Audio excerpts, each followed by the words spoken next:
اعوذ باللہ من الشیطان الرجیم بسم اللہ الرحمن الرحیم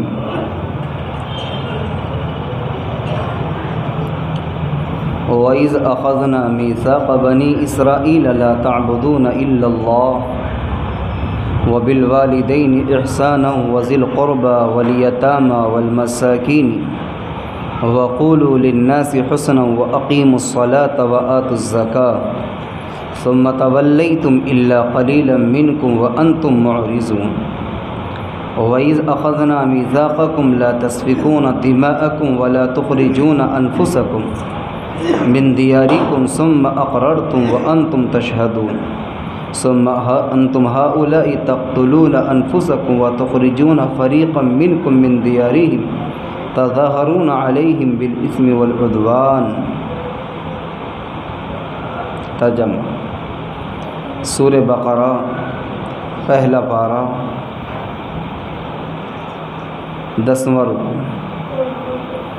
وَإِذْ أَخَذْنَا مِيثَاقَ بَنِي إِسْرَائِيلَ لَا تَعْبُدُونَ إِلَّا اللَّهَ، اور جب ہم نے عہد و پیمان لیا بنی اسرائیل سے، لا تعبدون الا اللہ، نہیں عبادت کرو گے مگر ایک اللہ کی، وبالوالدین احسانا، اور والدین کے ساتھ حسن سلوک کرو گے، وذی القربا، اور رشتہ داروں کے ساتھ حسن سلوک کرو گے، والیتاما، اور یتیموں کے ساتھ حسن سلوک کرو گے، والمساکین، اور مسکینوں کے ساتھ حسن سلوک کرو گے، وقولوا للناس حسنا، اور کہو گے لوگوں سے اچھی بات، واقیموا الصلاۃ وآتوا الزکاۃ، اور قائم کرو گے نماز کو اور ادا کرو گے زکوٰۃ کو، ثم تولیتم، پھر تم نے روگردانی کی، الا قلیلا منکم، مگر تھوڑے لوگوں نے تم میں سے، وانتم معرضون، اور تم اعراض کرنے والے تھے.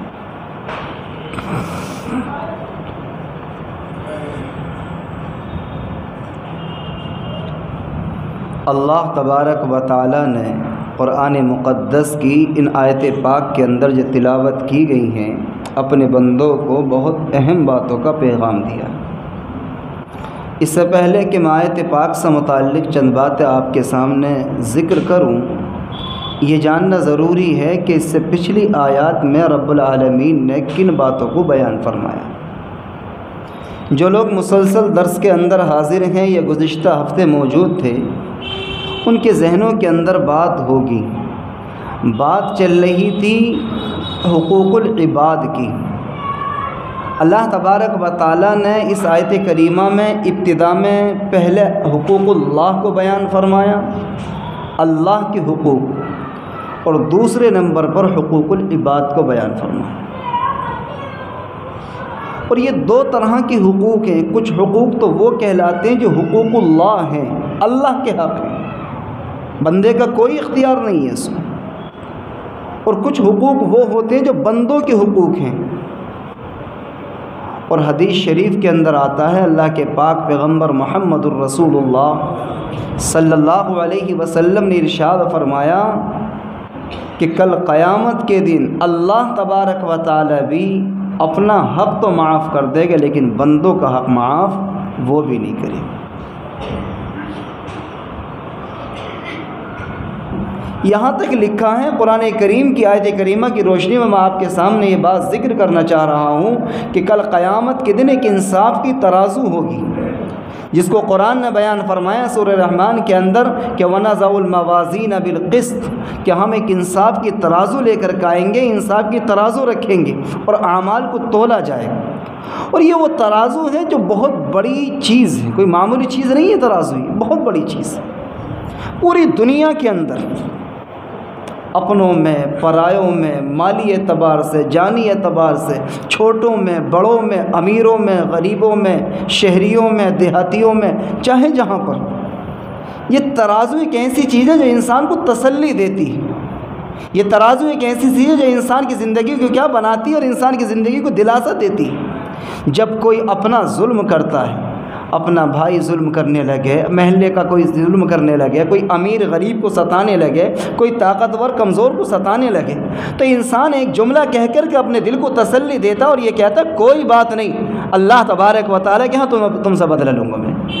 یہاں تم ظلم کر لو چاہے جتنا ظلم کر لو، تم یہاں میری دولت مان لو گے تو کیا کر لو گے؟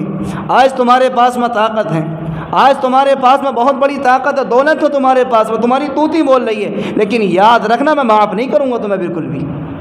اور انسان یہ جملہ کہنے کے بعد اپنے دل کو تسلی دیتا ہے اور اسے امید ہوتی ہے اللہ کی ذات سے، اسے امید ہوتی ہے اللہ رب العالمین سے کہ کل قیامت کا دن ہوگا، اللہ کے سامنے جانا ہوگا، اللہ تبارک و تعالیٰ کے سامنے یہ بھی کھڑا ہوگا، میں بھی کھڑا ہوں گا، اور اعلان لگے گا ہے کوئی جس کے حقوق نکل رہے ہوں، اس وقت میں کھڑا ہوں گا، اللہ اس دن کا مجھے انتظار تھا، اس نے مجھے ستایا تھا، اس نے مجھے ستایا تھا اور میرے حقوق مارے تھے، مجھے ناجائز طریقے پر دبایا تھا، اس دن کا مجھے انتظار تھا، اللہ مجھے اس کا حق دلوا دیجیے۔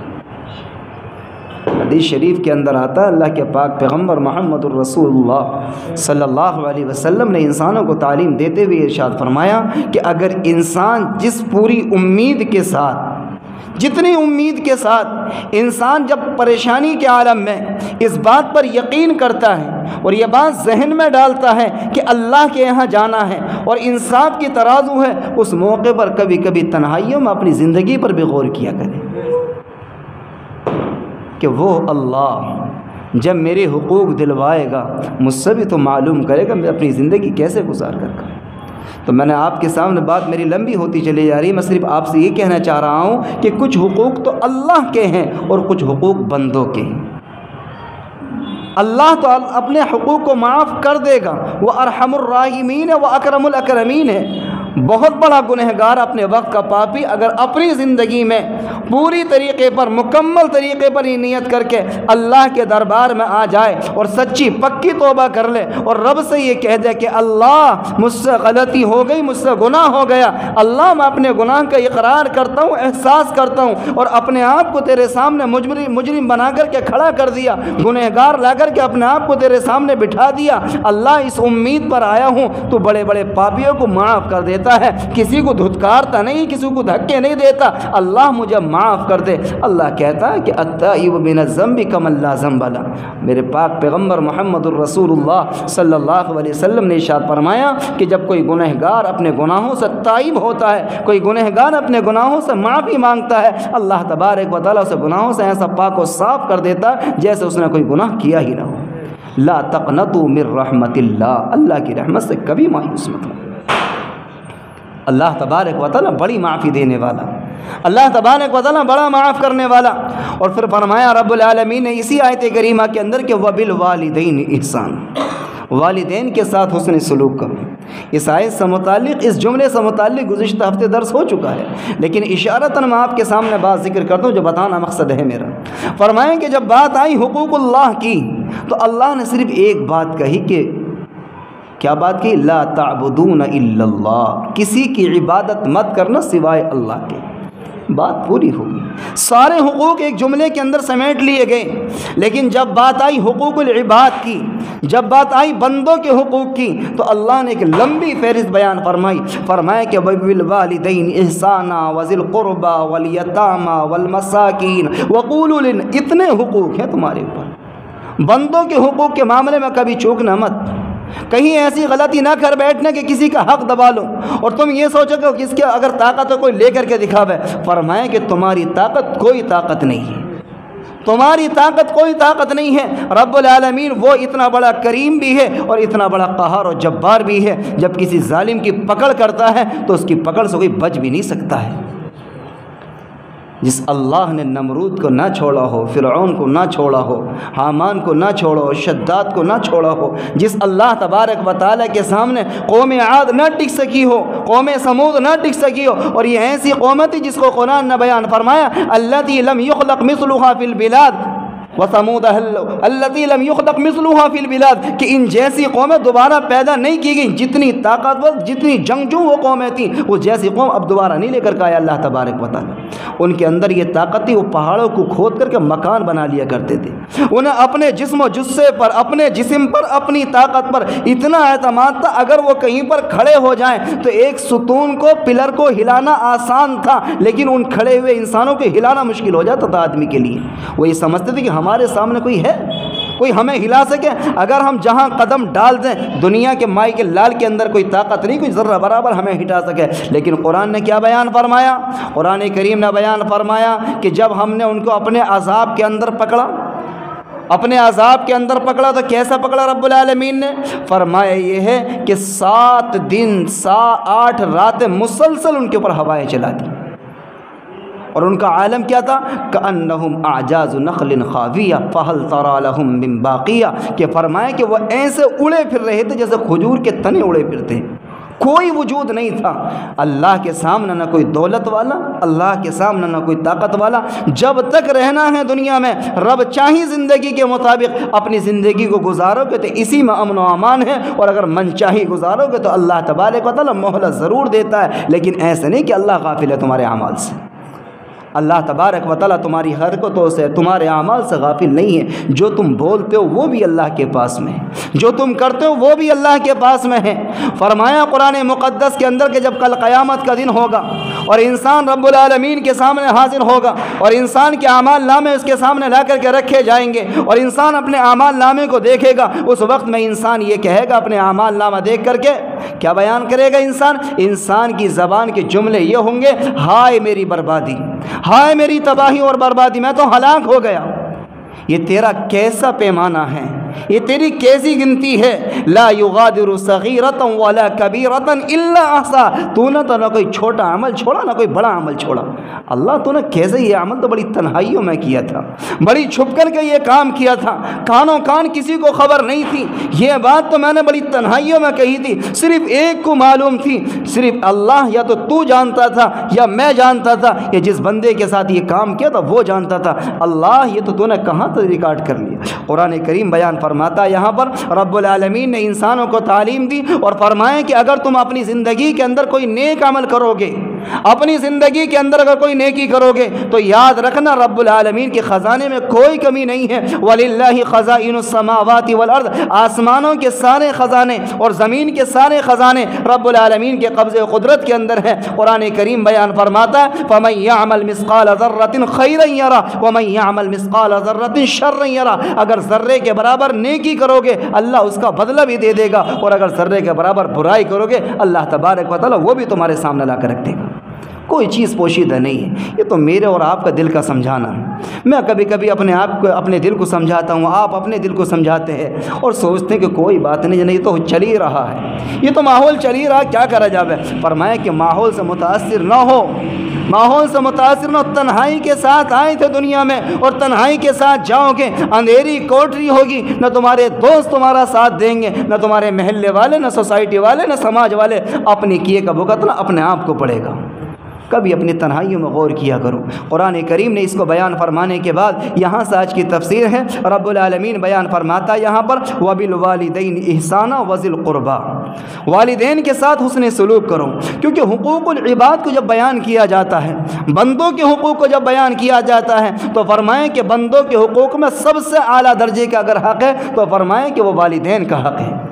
جس نے والدین کے حق کو پامال کر دیا، جس نے والدین کا دل دکھا دیا، جس نے والدین کو ستا لیا، جس نے والدین کی بد دعائیں لے لی، وہ اپنی خیر منائے، اس لیے کہ میرے آقا علیہ الصلوۃ والسلام نے فرمایا وَهُمَا نَارُكَ وَهُمَا جَنَّتُكَ، وہی تمہاری دوزخ ہے وہی تمہاری جنت ہے۔ اللہ کے پاک پیغمبر محمد الرسول اللہ صلی اللہ علیہ وسلم نے فرمایا کہ خالی نمازیں پڑھ کر، خالی قرآن کی تلاوت کر کے تم اپنے آپ کو نیکوں میں شمار نہ کر لینا، خالی اس بات پر نہ جانا، بلکہ میرے آقا علیہ الصلوۃ والسلام نے فرمایا کہ رضا الرب فی رضا الوالدی وسخط الرب فی سخط الوالدی، اللہ کی ناراضگی والدین کی ناراضگی میں ہے اور اللہ کی رضامندی والدین کی رضامندی میں ہے۔ جس کے ماں باپ اس سے راضی ہیں اس کا اللہ اس سے راضی ہے، جس کے ماں باپ اس سے ناراض ہیں اللہ اس کا اس سے ناراض ہے۔ توفیق تو ملیں گی، نمازیں تو ہوں گی، تلاوت تو ہوگی، قرآن تو ہوگا، لیکن فرمائے کہ وہ عمل مقبولیت کے درجے کو پہنچ جائے، تمہاری نمازوں سے اللہ خوش ہو جائے، تمہارے قرآن کی تلاوت سے رب العالمین خوش ہو جائے، اس کی امید نہ رکھنا۔ یاد رکھنا اللہ تبارک و تعالیٰ کے ایک ایک چیز کا حساب دینا ہوگا۔ اس کے بعد میں رب العالمین نے بیان فرمایا کہ وذی القربا، رشتہ داروں کے ساتھ حسن سلوک کرو، رشتہ داروں کے ساتھ حسن سلوک کرو، والیتامى اور یتیموں کے ساتھ حسن سلوک کرو، والمساکین اور مسکینوں کے ساتھ حسن سلوک کرو۔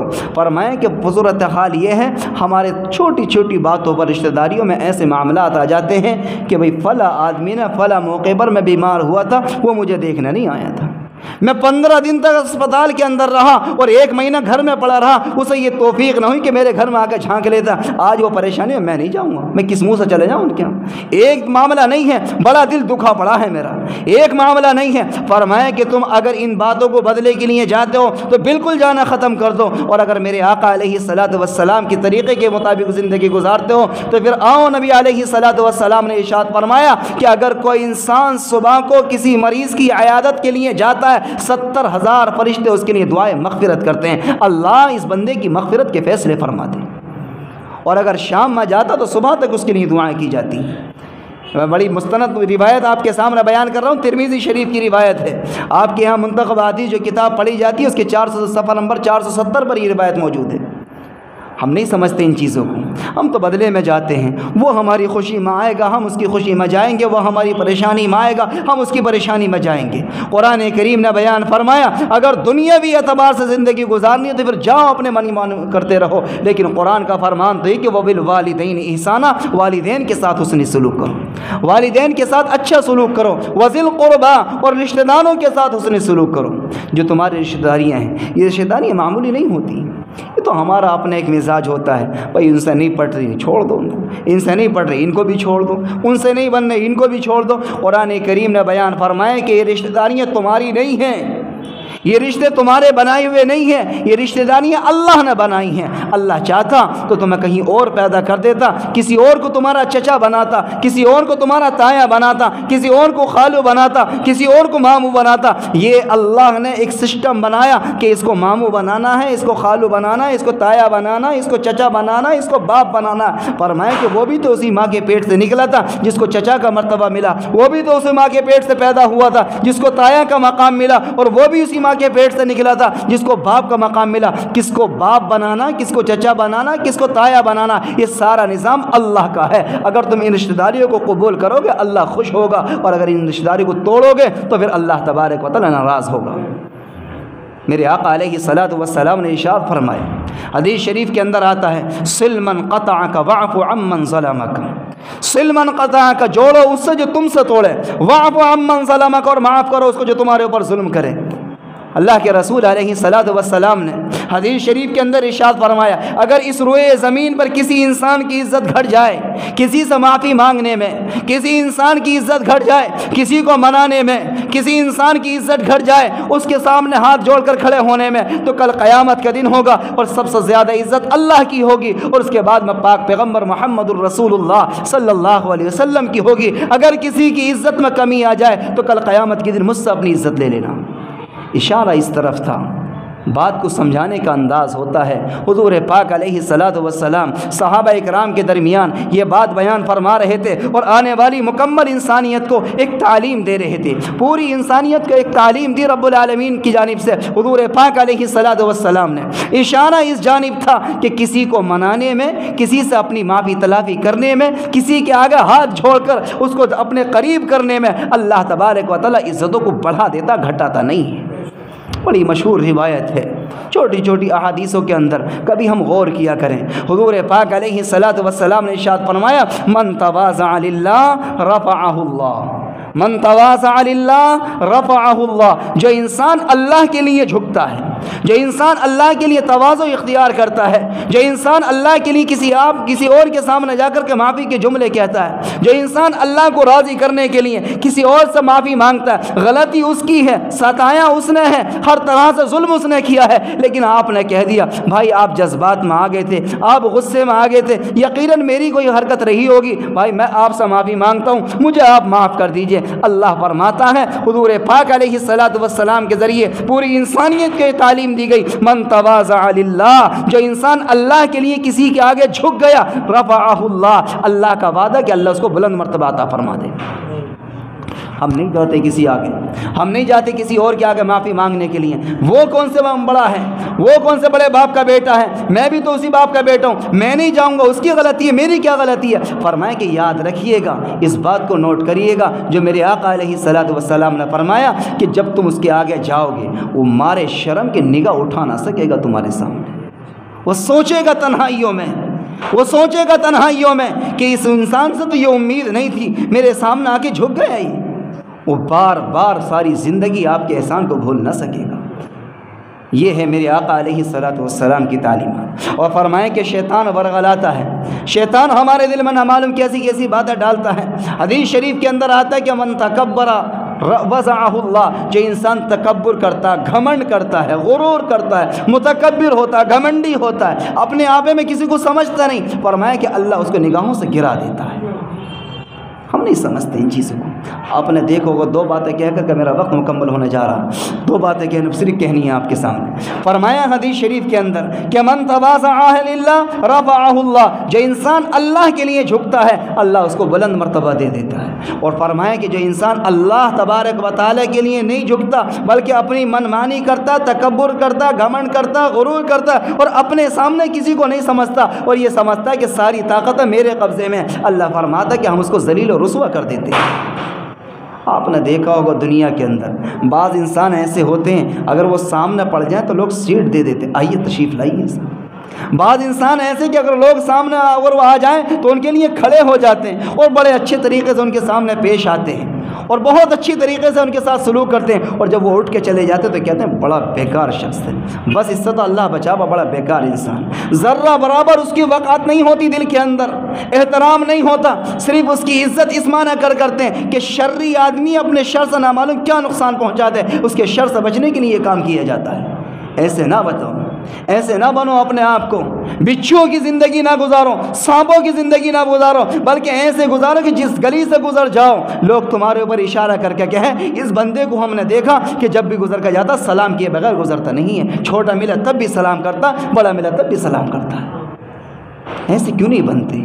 فرمایا کہ تمہارے سامنے بڑی دولت والا، بڑی کوٹھی والا، سارے اس محلے کے اندر سب سے زیادہ دولت اس کے پاس میں، بڑے پیسے والا، اور صورت دیکھی اس کے سامنے لوگ ملاقات کرتے ہیں لیکن صورت حال کیا، ذرہ برابر اس کی وقعت نہیں دلوں کے اندر، اتنی سی بھی وقعت نہیں دلوں کے اندر۔ وجہ کیا ہے؟ وجہ یہ کہ اس نے اپنی انانیت سمجھی، اپنے آپ نے دل کے اندر ایک تکبرانہ چال، تکبرانہ باتیں، گھمنڈانہ باتیں، دوسروں کو اپنے سامنے نہ گننا اور اپنی بات کو منوانے کی کوشش کرنا، ذرہ برابر کسی بات کو نہ ماننا۔ قرآن کریم نے انسانوں کو تعلیم دی، یہ کوئی زندگی اچھی زندگی نہیں ہے، یہ تمہارے نبی پاک صلی اللہ علیہ وسلم کا طریقہ نہیں ہے، تمہارے نبی نے یہ تعلیم نہیں دی تھی۔ تمہارے نبی تو آئے تھے دلوں میں اترنے کے لیے، تمہارے نبی تو آئے تھے انسانوں کی زندگی کو بنانے کے لیے۔ حضور پاک علیہ الصلوۃ والسلام نے حدیث شریف کے اندر ارشاد فرمایا، حدیث شریف کے اندر آتا ہے اکمل المؤمنین ایمانا احسنهم خلقا، کہ تمہارے اندر سب سے زیادہ ایمان کو تکمیل کرنے والا اور ایمان کو بنانے والا اور ایمان کی تازگی کو اپنے اندر اتارنے والا اور ایمان کی چاشنی کو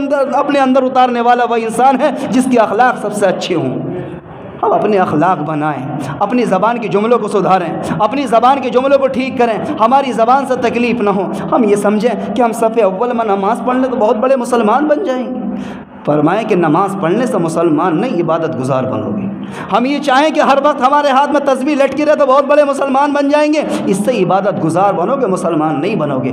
چلتے ہیں دربار رسالت کے اندر، حضور پاک علیہ الصلوۃ والسلام سے معلوم کرتے ہیں، یا رسول اللہ، اسلام آپ نے لا کے دیا، دین اسلام آپ لے کر گئے، یہ بتائیں کہ آپ کی نگاہ میں سچا پکا مسلمان کون ہے؟ میرے آقا علیہ الصلوۃ والسلام نے فرمایا، مسلم شریف کی روایت ہے، ترمذی کی روایت ہے، آقا علیہ الصلوۃ والسلام نے فرمایا، المسلم من سلم المسلمون من لسانی و یدی، تم میں بہترین مسلمان وہ ہے جس کے ہاتھ سے، جس کی زبان سے لوگ اس کی شرارتوں سے محفوظ رہ سکیں۔ اپنی ایسی شرارتیں نہ کرو، پڑوسیوں کو نہ ستاؤ، محلے والوں کو نہ ستاؤ، دل میں اترنے والے بنو، دلوں میں محبت پیدا کرو کہ اگر تم چلے جاؤ لوگ تمہیں یاد کریں کہ اگر فلاں آدمی ہوتا تو یہ موقع نہ آتا، وہ ہوتا تو یہ انجام نہ ہوتا، محلے کے اندر یہ صورتحال نہ ہوتی، آج وہ نہیں تو اس کا نقصان یہ ہو گیا۔ ایسے نہ بنو، ایسے نہ بنو کہ لوگ تمہارے آنے کو برا سمجھے کہ یہ شخص جہاں یہ جائے گا کچھ نہ کچھ فساد پھیلائے گا، کچھ نہ کچھ شر پھیلائے گا، ایسے شرری نہ بنو۔ اپنے آپ کو سدھارو، اپنی زندگی کو سدھارو، اپنے آپ کے اندر بدلاؤ لے کر کہو۔ قرآن کریم نے انسانوں کو تعلیم دی کہ وذی القربیٰ، رشتہ داروں کے ساتھ حسن سلوک کرو، اور فرمائیں کہ ساری چیزیں کہاں ہوتی ہیں؟ جب بگاڑ آتا ہے نا تو شروع میں یہاں سے آتا ہے۔ پہلے انسان رشتہ داریوں میں بگاڑ کرتا ہے، رشتہ داریوں میں برا کرتا ہے، اور اس کے بعد میں پھر محلے میں برا ہوتا ہے، پھر عالم یہ ہوتا ہے کہ آہستہ آہستہ سارے عالم کے اندر وہ برا بن جاتا ہے۔ اللہ تبارک و تعالیٰ نے قرآن کریم کے اندر بیان فرمایا کہ وذی القربیٰ، اور رشتہ داروں کے ساتھ حسن سلوک کرو، والیتامیٰ والمساکین، اور یتیموں کے ساتھ اور مسکینوں کے ساتھ حسن سلوک کرو۔ یتیم کس کو کہتے ہیں؟ مسکین کس کو کہتے ہیں؟ یتیم کہتے ہیں اس انسان کو جس کے باپ کا سایہ اس کے سر سے اڑ گیا ہو۔ یتیم کہتے ہیں اس انسان کو جس کے باپ کا سایہ اس کے سر سے اٹھ چکا ہو، جس کے باپ کی شفقت کا ہاتھ اس کے اوپر سے اٹھ چکا ہو، اور فرمایا کہ جس کی ماں اور باپ دونوں اٹھ جاتے ہوں، فرمایا کہ اس کو در یتیم کہتے ہیں۔ ایک ہوتا ہے یتیم، ایک ہوتا ہے در یتیم۔ یتیم کہتے ہیں جس کے باپ کا سایہ نہ ہو، اور در یتیم کہتے ہیں جس کے ماں اور باپ دونوں دنیا سے جا چکے ہوں۔ یہ در یتیم۔ اسی بنیاد پر آقا محمد الرسول اللہ صلی اللہ علیہ وسلم کو در یتیم کہا جاتا ہے، اس لیے کہ آپ کے باپ کا سایہ، آپ صلی اللہ علیہ وسلم کے باپ کا سایہ آپ کے دنیا میں آنے سے پہلے اٹھ چکا تھا، اور ماں والدہ ماجدہ کا سایہ 5-6 سال کی عمر میں اٹھ گیا تھا، اس وجہ سے آپ کو در یتیم کہا جاتا ہے۔ بات چل رہی تھی یتیم کے پر، یتیموں کے ساتھ حسن سلوک کرو۔ یتیم یہ ہوتے ہیں، فرمائیں کہ جب تم اپنی جانب سے اگر تم یتیم کے ساتھ کچھ حسن سلوک کر سکتے ہو تو اس کو کرو۔ اور حدیث شریف کے اندر یہاں تک آتا، اگر کسی انسان نے کسی یتیم کے اوپر جس کے باپ کا سایہ اٹھ چکا ہو، شفقت کے ساتھ، محبت کے ساتھ اس کے سر کے اوپر ہاتھ رکھ دیا، اللہ کے رسول علیہ الصلوۃ والسلام نے فرمایا جتنے بال اس کے ہاتھ کے نیچے آ جائیں گے، اللہ تبارک و تعالیٰ اتنی ہی نیکیاں اس کے نامہ اعمال میں لکھ دے گا۔ ہم تو سمجھتے ہیں، اشاروں میں کہتے ہیں، بڑی گری ہوئی حقارت کی نگاہ سے دیکھتے ہیں، ہاں یہ فلاں کا بچہ، باپ نہیں ہے اس کے، ایسے ہی ہے۔ فرمایا کہ نہیں، جب یتیم ملا کرے نا، اگر وہ اس کا نعرے ہو اور تم اس کا نعرے ہو تو نیکیوں کو ذرا دوڑ کر کے پکڑا کرو۔ یتیم بچہ آ گیا، پیار سے بیٹا کوئی پریشانی تو نہیں ہے، اگر تھوڑی بہت وسعت ہے، مالی اعتبار سے وسعت ہے، کسی اعتبار سے خدمت کرنے کی، تو جو ہو سکے خدمت کر دو، اور اگر کچھ نہیں کر سکتے تو شفقت بھرا ہاتھ پھیر کر کہنا بیٹا پریشان نہ ہونا، کبھی بھی ضرورت پڑے بے کھٹک ہمارے گھر پہ آ جایا کرو، ہمارے گھر پہ کھیل لیا کرو، کوئی ضرورت ہوگا ہمیں بتا دیا کرو۔ وہ ساری زندگی نہ بتائے آپ سے کوئی ضرورت، وہ ساری زندگی آپ کے دروازے پہ نہ آئے، لیکن آپ کے کہنے کی وجہ سے ساری زندگی آپ کو ثواب ملتا رہے گا، اس لیے کہ انما الاعمال بالنیات، اعمال کا دار و مدار نیت کے اوپر ہوتا ہے۔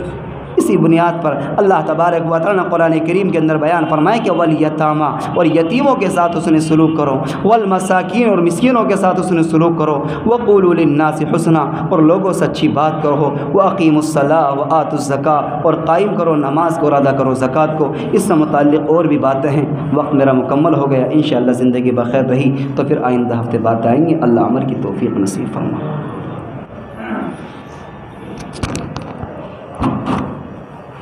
کوئی سوال کرنا ہو تو کر سکتے ہیں۔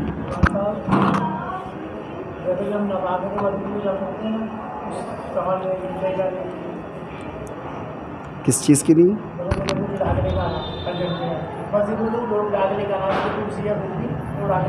نہیں، ناپاک آدمی کے مسجد میں آنا منع ہے۔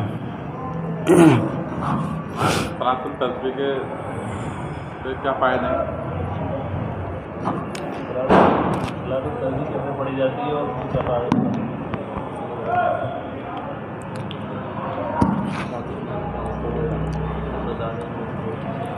دو سوال آئے ہیں صلاۃ التسبیح کی نماز کے تعلق سے، اس کے فائدے کیا ہیں، اس کا طریقہ کیا ہے، کیسے پڑھی جاتی ہے؟ فائدے، پہلا فائدہ تو یہ ہے، حضور پاک علیہ الصلاۃ والسلام نے ارشاد فرمائے کہ اتنی اہم نماز ہے کہ اس کو 24 گھنٹے میں ایک مرتبہ آدمی پڑھ لے۔ پھر فرمائیں کہ اگر 24 گھنٹے میں نہ ہو تو ہفتے میں ایک مرتبہ پڑھ لے، اتنا بھی نہ ہو تو کم از کم مہینے میں پڑھ لے، سال میں پڑھ لو، اگر اتنا بھی نہ ہو تو زندگی میں ایک مرتبہ تو ضرور پڑھے۔ اور اس کی بہت سی فضیلتیں لکھی ہیں۔ اگر میں فضیلت پہ بات کروں طویل گفتگو ہو جائے گی، مختصراً بات یہ ہے کہ حضور پاک علیہ الصلاۃ والسلام کا یہ فرمانا ہے کہ زندگی میں کم از کم ایک مرتبہ تو پڑھ لینے چاہیے، یہ کیا بہت اہم نماز ہے۔ دوسرا سوال یہ تھا کہ اس کا طریقہ کیا ہے۔ اس کا طریقہ یہ ہے کہ اس کے اندر تیسرا کلمہ سبحان اللہ والحمد للہ ولا الہ الا اللہ واللہ اکبر، حالانکہ تیسرا کلمہ جو ہے تو آگے تک ہے ولا حول ولا قوت الا باللہ، یہ اس کے اندر شامل نہیں ہے اس نماز کے اندر۔ اگر کسی کی زبان سے نکل جائے وہ الگ بات ہے، تو کوئی گناہ بھی نہیں ہے، کوشش یہ کرنی کہ عادت گرے جتنا حدیث شریف کے اندر۔ اس کلمے کو 4 رکعتوں کے اندر 300 مرتبہ پڑھنا ہوتا ہے، اور ہر رکعت میں 75 مرتبہ پڑھنا ہوتا ہے، ہر رکعت میں 75 مرتبہ پڑھنا ہوتا ہے۔ اور اس کا طریقہ یہ ہے کہ ابتدا میں جب ہم نیت باندھیں گے تو پہلے ہم ثنا پڑھیں، سبحانک اللہم و بحمدک، یہ مکمل کر کے الحمد پڑھیں اور سورت ملائیں۔ اور نمازوں میں ہم رکوع میں چلے جاتے ہیں، رکوع میں نہیں جانا، ایسی نیت باندھے باندھے اس کو ہمیں 15 مرتبہ پڑھنا ہے، اس کو ہمیں 15 مرتبہ پڑھنا ہے۔ اور اس کے بعد میں پھر ہم اللہ اکبر کہتے ہوئے رکوع میں چلے جائیں، وہاں ہم پہلے رکوع کی تسبیح پڑھیں 3 مرتبہ، سبحان ربی العظیم سبحان۔ پھر اس کے بعد میں ہم اور نمازوں میں یہ کرتے ہیں فوراً اٹھ جاتے، ابھی اٹھنا نہیں ہے، 3 مرتبہ تسبیح ہماری نماز والی تو پوری ہو گئی، صلاۃ التسبیح والی باقی رہ گئی ہے، 10 مرتبہ وہاں پڑھنا ہے ہمیں۔ کتنا ہو گیا بھائی؟ 25 مرتبہ ہو گیا۔ اب ہم سمیع اللہ لمن حمیدہ کہہ کر کے ربنا لک الحمد ہم نے نماز والا کام پورا کر لیا۔ اب صلاۃ التسبیح کا شروع ہوا ہے، کام شروع ہوا تو اس میں کتنی مرتبہ پڑھنی ہے؟ 10 مرتبہ۔ کیا پڑھنا ہے؟ وہی تیسرا کلمہ سبحان اللہ والحمد للہ ولا الہ الا اللہ واللہ اکبر، تو یہ 10 مرتبہ یہ پڑھنا، تو 35 مرتبہ ہو گیا یہاں تک۔ پھر ہم اللہ اکبر کہتے ہوئے سجدے کے اندر چلے جائیں گے، پہلے والے سجدے میں، وہاں 3 مرتبہ وہی پڑھیں گے سبحان ربی الاعلیٰ سبحان ربی الاعلیٰ، پھر 10 مرتبہ اس میں پڑھ لیں، تو کل ملا کر کے ہو گئے 45 مرتبہ۔ پھر ہم اللہ اکبر کہہ کر کے بیٹھ جائیں گے جیسے التحیات میں بیٹھتے ہیں، اور بیٹھ کر کے ہم 10 مرتبہ یہاں پڑھیں گے، ایک دم دوسرے سجدے میں نہیں جانا، بلکہ بیٹھ کے پہلا تحیات کی شکل میں بیٹھ کے 10 مرتبہ یہاں پڑھنا ہے، ایک سجدہ کر کے دوسرے سجدے سے پہلے، تو کتنا ہو گیا؟ 55 مرتبہ۔ پھر دوسری مرتبہ جب ہم دوسرے سجدے میں جائیں گے تو دوسرے سجدے میں جانے کے بعد میں وہاں پر پہلے ہم سبحان ربی الاعلیٰ 3 مرتبہ پڑھیں گے، اور پھر 10 مرتبہ یہ پڑھیں گے، تو کل ملا کے کتنا ہو گیا؟ یہ 65 مرتبہ ہو گیا۔ اب جب ہم سجدے سے اٹھیں گے تو ہم کیا کرتے ہیں؟ دوسرے سجدے سے اٹھ کر فوراً کھڑے ہوتے ہیں، ہمیں کھڑا نہیں ہونا ہے، بلکہ پہلے بیٹھ جانا جیسے التحیات میں بیٹھتے ہیں، اور 10 مرتبہ یہ پوری کر لو تسبیح والی، تو کل ملا کے کتنا ہو گیا؟ 75 مرتبہ۔ ایک رکعت میں جب 75 مرتبہ پڑھا گیا تو 2 رکعتوں میں کتنا ہو گیا؟ 150، اور 3 رکعتوں میں کتنا ہو گیا؟ اور 4 میں کتنا ہو گیا؟ 300 مرتبہ، تو کلمے کی تعداد پوری ہوگی۔ مسئلہ یہاں پر سن لیں، بات سمجھ میں آ گئی سب کے انشاءاللہ؟ تو دوسرا مسئلہ سن لیں، کبھی کبھی کیا ہوتا ہے میں آپ کو بتاؤں، صورتحال یہ ہوتی ہے کہ دھوکے سے ہم جو ہیں تو چاہ رہے تھے کہ پڑھیں گے ایسے ہی سب پوری ترتیب لے کے چل رہے تھے، اور جب ہم جو ہیں تو پہلے دوسرا سجدہ ہم کر کے نمٹے تو دھوکے سے کھڑے ہو گئے، اب ہم پریشان ہو رہے ہیں کہ ہماری نماز تو خراب ہو جائے گی۔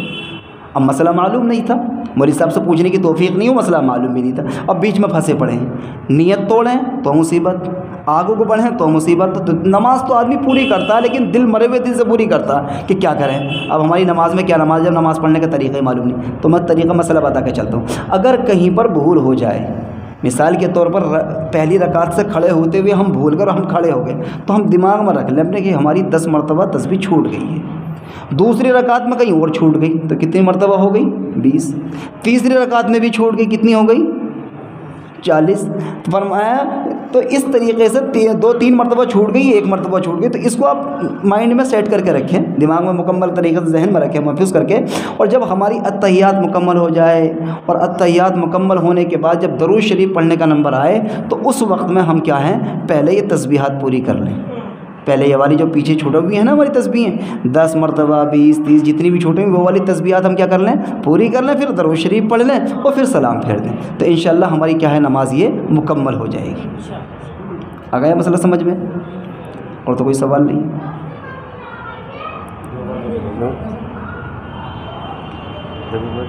مائک ہے نا؟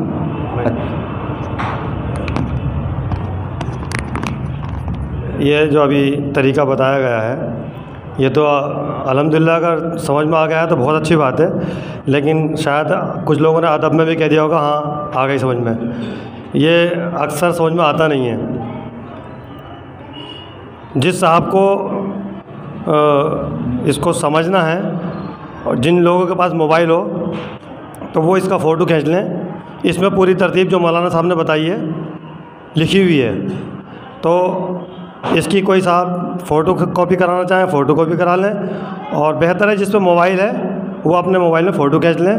جو مولانا صاحب نے بتایا ہے ذہن میں آ گئی ہے تو اچھی بات ہے، اگر کچھ بھول ہو جائے تو اس میں دیکھ لیں، بہت آسانی کے ساتھ اور حفظ ہو جائے گی انشاءاللہ۔ اور مولانا صاحب کی طبیعت خراب ہوگی، فون آیا ٹھیک ہو گیا، فون کی نہیں دعا کی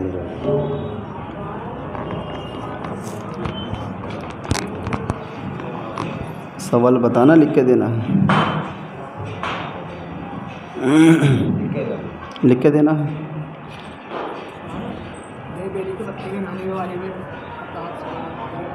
بیری کے پتے سے بناتے ہیں سکراتے ہیں اس کے بارے میں۔ بھائی کا سوال یہ کہ بیری کے پتے ڈال کے جو پانی میں نہاتے ہیں تو اس کے بارے میں کیا ہے؟ یہ کوئی شریعت کا حکم نہیں، یہ سب رسم و رواج اور اڑی ہوئی بات ہے، بے صفے کی بات ہے، ایسا کچھ نہیں، بس پاکی ہونی چاہیے جسم کی، صاف جس طرح سے ہو جائے۔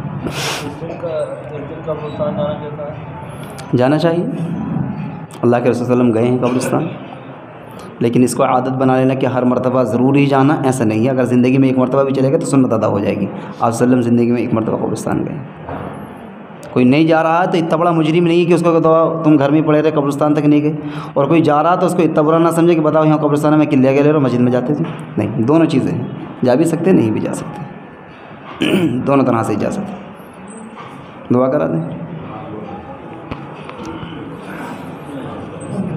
اللہم صلی علی محمد وعلی آل محمد کما صلیت علی ابراہیم وعلی آل ابراہیم انک حمید مجید۔ اللہم بارک علی محمد وعلی آل محمد کما بارکت علی ابراہیم وعلی آل ابراہیم انک حمید مجید۔ اے اللہ تیری توفیق کے ساتھ یہ قرآن مقدس پڑھا اور سنا گیا، اس میں جانے انجانے سے جو بھی غلطی کوتاہی ہوئی اللہ سب کو اپنے فضل و کرم سے معاف فرما۔ اے اللہ ہمارے کہنے سننے کو قبول فرما، جمع ہونے کو قبول فرما۔ مولا کریم جو کہا سنا گیا اس پر عمل کی توفیق نصیب فرما۔ اے اللہ جو پریشان حال ہے سب کی پریشانی کو دور فرما، جو بے روزگار ہیں حلال روزی نصیب فرما، حرام لقمے سے ہم سب کی حفاظت فرما۔ جن لوگوں نے دعاؤں کے لیے کہا ہر ایک کی دل کی نیک اور جائز تمناؤں کو پورا فرما۔ جتنے بھی لوگ اس مجلس کے اندر بیٹھے ہیں اللہ ہر ایک کے آنے کو بے حد قبول فرما۔ اے اللہ ہر ایک کی دل کی نیک اور جائز تمناؤں کو پورا فرما۔ پس پردہ جو مائیں بہنیں بیٹھی ہیں اللہ ان کے آنے کو بے حد قبول فرما، ہر ایک کو اجر عظیم نصیب فرما، ہر ایک کی دل کی نیک اور جائز تمناؤں کو پورا فرما، ہر ایک کی پریشانی کو دور فرما۔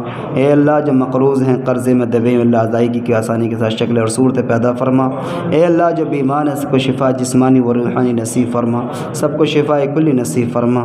اے اللہ خصوصاً ظفر بھائی کے بھائی حکیم نصر صاحب کی طبیعت خراب ہے اللہ ان کو صحت کاملہ نصیب فرما، شفا کاملہ عاجلہ مستمرہ دائمہ نصیب فرما۔ یا الہ العالمین جتنے بھی مسلمان بھائی مرد عورتیں دنیا سے جا چکے ہیں سب کی قبروں کو نور سے منور فرما، سب کی مغفرت کے فیصلے فرما، سب کو جنت الفردوس میں داخلہ نصیب فرما۔ اے اللہ جو مانگا ہے وہ عطا فرما، جو مانگنے سے رہ گیا بہتری کا فیصلہ وہ سب مقدر فرما۔ اے اللہ ایمان پر خاتمہ نصیب فرما۔ اے اللہ ہماری دعاؤں کو محض اپنی فضل و کرم آقا مدنی محمد عربی صلی اللہ علیہ وسلم کے صدقے طفیل میں قبول و منظور فرما۔ وصلی اللہ تعالی علی خیر خلقہ محمد وعلی آلہ وصحبہ اجمعین برحمتک۔ کھینچ لو صاحب جیسے فوٹو کھینچنا اس کا۔